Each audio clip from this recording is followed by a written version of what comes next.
Hi, I'm Tricia here at the Club Scrap Clubhouse, and I am so excited to show this project to you. And honestly, I'm introducing you to a very old friend. Can't wait to get started.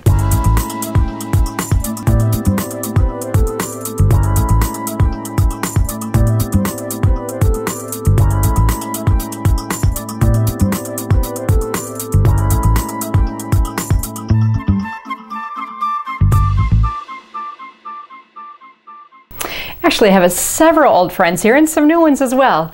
One of the things that we do a great job at here at Club Scrap is making stencils, and this is an old favorite of mine. It's the Freedom Banner Stencil. I just want to show this to you. It's might not look all that exciting from this angle, but once we put the ink and magic to work, this is a really cool thing. And with 4th of July right around the corner, you're going to want to stock up on the remaining items from this collection. We've got these beautiful Freedom papers, including one of my all-time favorites, this foil embossed Freedom print. So be sure to pick those up and get ready for all of your paper needs for the upcoming holiday.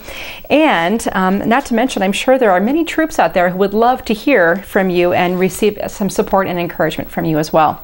So what I've gone ahead and done here is prepared a card from these papers. It's a 4x9 card made out of the brown panel print here, and then I have the red plain panel on top of that, and then finally the that white Freedom flag print too. So this is just the card base that I have. Next, I'm going to take this stencil and place it onto just the white piece and to create this little banner across. Now on the stencil, I'm not sure if you can see it, but there are some very subtle little square guidelines right in the corners of either side of this banner. So I'm going to take my pencil and mark the location of those little squares. And notice how clever is this? My paper is 8.5 inches wide, as is my stencil. And so I have it centered up and lined up straight, and then I also have this wide banner right in the center of my horizontal panel. Next, I'll take Club Scrap's Earth ink.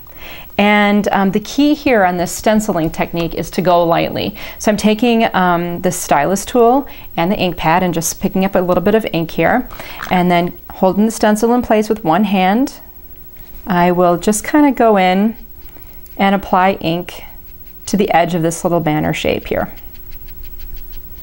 real gently. You want to avoid pressing firmly because sometimes it leaves unsightly marks on your paper, and then you go, why doesn't mine look like Tricia's? Well, that might be why. So just go real gentle. Now I'm going to slide the stencil up and realign those same two marks that I made with the squares one row down. And this time I'm going to stencil a little bit more intensely in color. I want this to be darker. So when I stencil, I'm just going to use a little more ink and a little bit more pressure and a few more strokes. Okay, then I'll slide one more time. There's another row here. Realign the same pencil marks with the third row of guidelines, and then using the same color ink and once again going light, I will add the final little flare to my banner.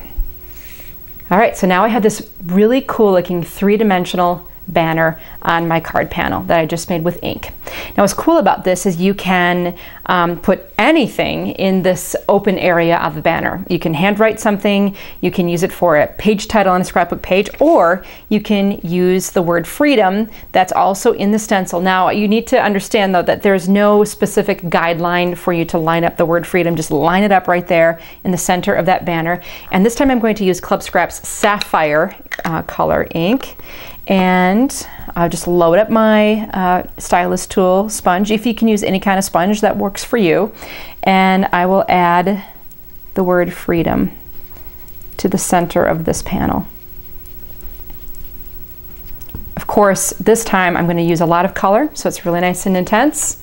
There it is. And because I have the blue ink pad out here, I'll just go ahead and add a little bit of ink around the outer perimeter of my card. And that way it'll frame it up nicely. If you want to add a little brown to the mix, you could. And then with a really nice eraser, sometimes I don't like to use the erasers on my pencils because sometimes they just don't work and they leave this mark, and then you have to erase some more, and then you wear out the paper and you have a hole in your paper and you have to start all over. Oh, I hate that.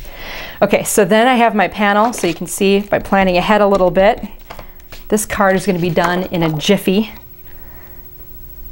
And nest that right onto my card, and I'm done. There are so many different great uses for this stencil. Be sure to check out the blog of our dear and wonderful talented designer, Kay Williamson. We can't wait to show you what she's done as well. Happy 4th of July, everybody.